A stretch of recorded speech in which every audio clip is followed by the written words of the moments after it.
السلام عليكم ورحمة الله وبركاته. أعوذ بالله من الشيطان الرجيم.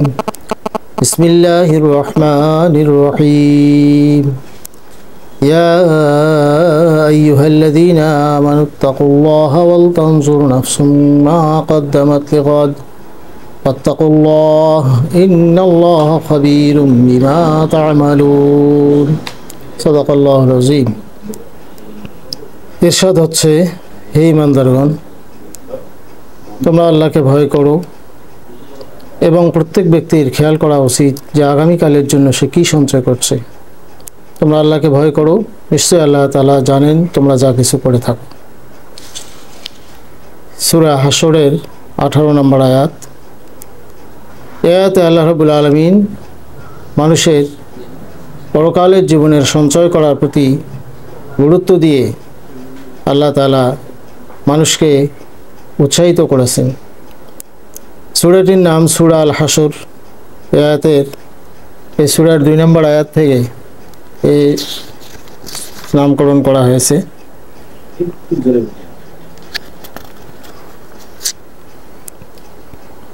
আর সূরাটি নাজিল হয়েছে মাদানী যুগে। বনি নাজির যুদ্ধ সম্পর্কে সূরা নাজিল হয়েছে। বিষয়টি আমাদের কাছে, এই সূরার বিষয়বস্তু আমাদের কাছে পরিষ্কার। তো এই আয়াতের বিষয়বস্তুটা হচ্ছে যে মানুষের আখিরাতের চিন্তা, আখিরাতের প্রস্তুতির বিষয়ে আল্লাহর পক্ষ থেকে যে নির্দেশনা, সেটাই এখানকার আলোচ্য বিষয়। আল্লাহ রাব্বুল আলামিন বলেছেন, ইমানদারদেরকে লক্ষ্য করে আল্লাহ পাক বলেছেন, হে ইমানদারগণ, তোমরা আল্লাহকে ভয় করো। আর প্রত্যেক ব্যক্তির ওই খেয়াল করা উচিত, লক্ষ্য করা উচিত যে আগামীকালের জন্য সে কী সঞ্চয় করছে। এখানে আগামীকাল বলতে পরকালকে বোঝানো হয়েছে। আমরা জীবন অতিবাহিত করছি, জীবনের যে সময়টুকু, এই সময়টুকু হলো আজ। আর পরবর্তী সময়টুকু, অর্থাৎ এই জীবন দুনিয়া থেকে আমাদের বিদায় হয়ে যেতে হবে, জীবন শেষে বিদায় হয়ে যাওয়ার পরে থেকে যে সময়টা, সেটাই হচ্ছে আগামীকাল। এই আগামীকালের জন্য কি সঞ্চয় করছি আমরা, সেটাই এখানে বলা হয়েছে। আর আল্লাহ তাআলা তাকওয়ার কথাটা এই আয়াতে 2 বার নিয়ে এসেছেন। তার কারণ, তাকওয়া যদি কারো ভিতরে না থাকে, অন্তরে যদি আল্লাহর ভয় না থাকে, তাহলে তিনি যতই কিছু করুন না কেন, এটা আল্লাহর কাছে গ্রহণযোগ্য হবে না। লোক দেখানো ইবাদত, এটা মুনাফিকি ছাড়া আর কিছু না। অনেক ক্ষেত্রে শিরকও হয়ে যায়। এই জন্য আল্লাহর ভয় অন্তরে থাকলে সে ইবাদতটা কখনো লোক দেখানো হতে পারে না, আর সেটা শিরকের অন্তর্ভুক্ত হতে পারে না, মুনাফিকি হতে পারে না। আল্লাহর ভয় অন্তরে থাকাটাই শর্ত। আল্লাহ তাআলা এখানে পরকালের সঞ্চয়ের কথা বলেছেন, আগামীকালের সঞ্চয়ের কথা বলেছেন। এটাকে আমরা বিভিন্নভাবে বিভিন্নজন নিয়ে থাকি। আমাদের মধ্যে অনেকে আছে যারা পরকালীন সঞ্চয় বলতে নেক আমল, আর নেক আমল বলতে শুধুমাত্র নামাজ, রোজা, হজ, যাকাত, তাসবিহ, তাহলিল, জিকির, আজকার, এটাই বুঝে থাকেন। মূলত বিষয়টা শুধু এর মধ্যেই সীমাবদ্ধ নয়। কেননা আল্লাহ তাআলা আমাদের উপর যে দায়িত্বগুলো অর্পণ করেছেন, জীবনের প্রত্যেকটি মুহূর্তে আমাদের উপর যে দায়িত্ব, প্রত্যেকটা দায়িত্বই পালনের ক্ষেত্রে আমরা পরকালের সঞ্চয় করছি কিনা, সেটাই আমাদের দেখার বিষয়। প্রত্যেকটি কাজ যে আমরা করছি, আমাদের প্রতিনিয়ত যে কাজগুলো আমরা করছি, এই কাজগুলো আমি দুনিয়ার জন্য করছি না আখিরাতের জন্য করছি। আমাদের যেমন আল্লাহ তাআলা বলেছেন, ইয়া আইয়ুহাল্লাযীনা আমানু ইযা নুদিয়া লিস-সালাতি মিন ইয়াউমিল জুমআতি ফাসআউ ইলা যিকরিল্লাহি ওয়া যারুল বায়' যালিকুম খায়রুল লাকুম ইন কুনতুম তা'লামুন ওয়া ইযা কুদিয়াতিস-সালাতু ফান্তাশিরু ফিল আরদ ওয়াবতাগু মিন ফাদলিল্লাহ ওয়াজকুরুল্লাহা কাসীরান লাআল্লাকুম তুফলিহুন।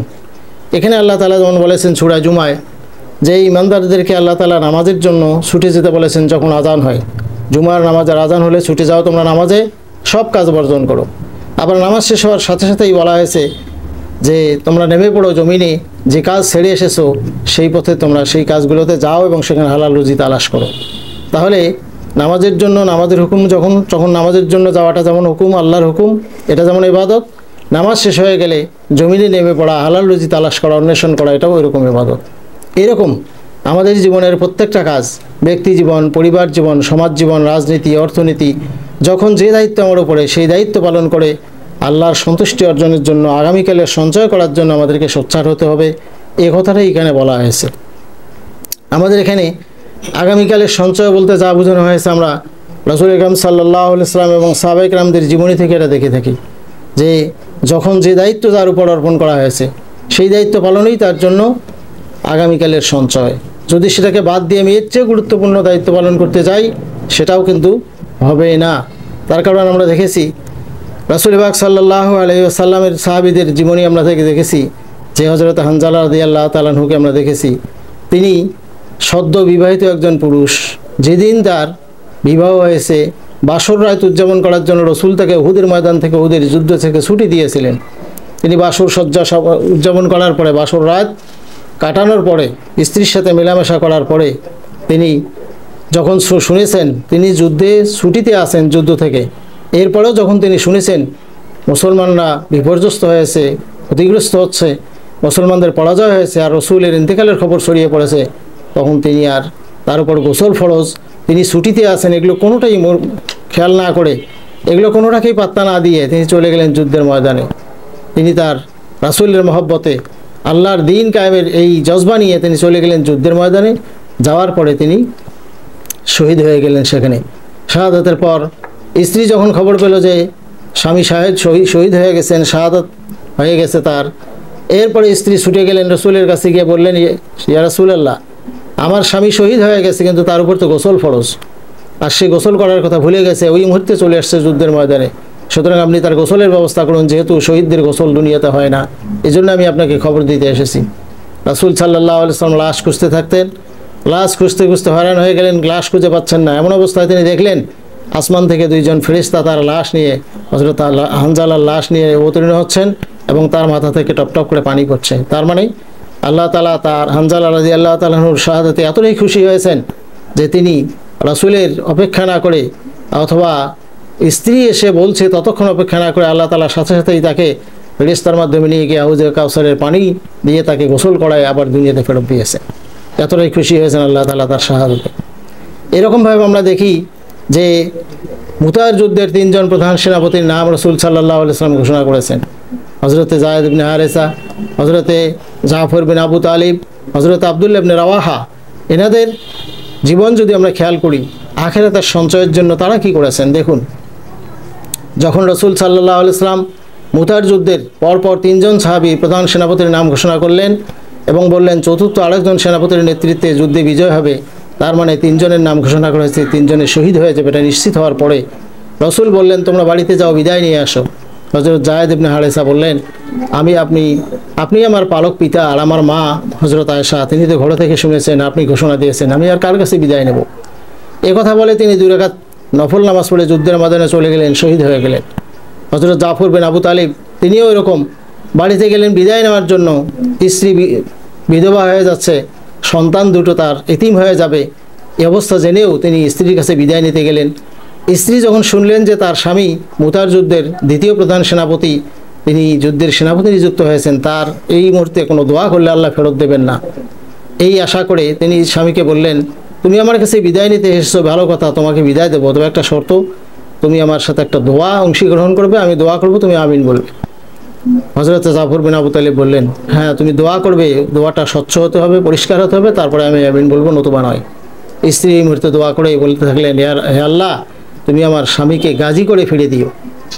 হযরত জাফর বিন আবু তালিব তরবারির উল্টো পিঠ দিয়ে স্ত্রীর হাতে আঘাত করে বললেন তোমার দোয়া কবুল হবে না, তুমি হাত নামাও, তার কারণ আল্লাহর নবী যে ঘোষণা দিয়েছেন তাতে আমি শহীদ হয়ে যাব, এই দোয়া তোমার কবুল হবে না। এভাবেই কথা বলে তিনি স্ত্রীর কাছ থেকে বিদায় নিয়ে চলে যাচ্ছেন। স্ত্রী কাঁদতেছে, ছেলে দুটো, তার সন্তান দুটো রাস্তায় গড়াগড়ি খাচ্ছে ছটফট করে এবং কান্নাকাটি করতেছে। একবারও তিনি ফিরে তাকালেন না যে তারা কি করতেছে, কে কাঁদতেছে, একবারও ফিরে তাকালেন না। আল্লাহর মহব্বতে রসুলের ঘোষণা মোতাবেক তিনি চলে গেলেন। অনুরূপভাবে হযরত আব্দুল্লাহ ইবনে রাওয়াহা রাদিয়াল্লাহু তাআলা আনহু, তিনিও সদ্য বিবাহিত একজন পুরুষ, রসুল তাকে বিয়ে করার অনুমতি দিয়েছেন, তিনি বিয়ে করে বাড়িতে রেখে স্ত্রী, সদ্য বিবাহিত স্ত্রীকে বাড়িতে রেখে রসুলের কাছে গেছেন সংবাদ দেওয়ার জন্য, তার সুসংবাদ দেওয়ার জন্য। রাসূল এই মুহূর্তে তার সেনাপতি হিসেবে নাম ঘোষণা করেছেন এবং বলেছেন তোমার পরে আরও একজন সেনাপতি যুদ্ধের ময়দানে নিযুক্ত হবে এবং তার মাধ্যমে যুদ্ধের বিজয় হবে, তার মানে তিনি শাহাদত বরণ করবেন, এটা নিশ্চিত। রাসূল বলেছেন তুমি বিদায় নিয়ে আসো। তিনি গেছেন স্ত্রীর কাছে বিদায় নেওয়ার জন্য, গিয়ে বাইরে থেকে শুনতেছেন স্ত্রী মনের আনন্দে কোরআন পড়ছে, তার কারণ আজকে তার বাসর হবে। এই অবস্থায় আব্দুল্লাহ ইবনে রাওয়াহা স্ত্রীকে থামিয়ে দিলেন, বললেন থামো, তুমি একটু কোরআন তেলাওয়াত বন্ধ করো, আমি তোমার সাথে কথা বলতে এসেছি, আমি আব্দুল্লাহ এসেছি। বললেন আমি তোমার কোনো হক আদায় করতে পারিনি, কেবলই তোমাকে বিয়ে করে নিয়ে আসছি, বাসর হওয়ার কথা আজকে, কিন্তু রাসূল আমাকে মুতার যুদ্ধের তৃতীয় প্রধান সেনাপতি হিসেবে দায়িত্ব প্রদান করেছেন, আমার পরে আরও একজন সেনাপতির নেতৃত্বে যুদ্ধে বিজয় হবে, তার মানে আমি শহীদ হয়ে যাব, তোমার কোনো হক আদায় করতে পারিনি, তুমি আমাকে মাফ করে দাও, ক্ষমা করে দাও, আমি যুদ্ধের ময়দানে চলে এসেছি। স্ত্রী এই মুহূর্তে একটা দাবি করলো, সেটা হলো স্ত্রী বললো যে আমি তোমার কাছে প্রেম নিবেদন করবো না, শুধু তোমার কাছে একটা দাবি, সেটা হলো তুমি একবার ঘরে আসো, আমি তোমার আপাদমস্তক দেখে তোমাকে চিনে নেব, যাতে করে কিয়ামতের ময়দানে তোমাকে চিনতে আমার অসুবিধা না হয়।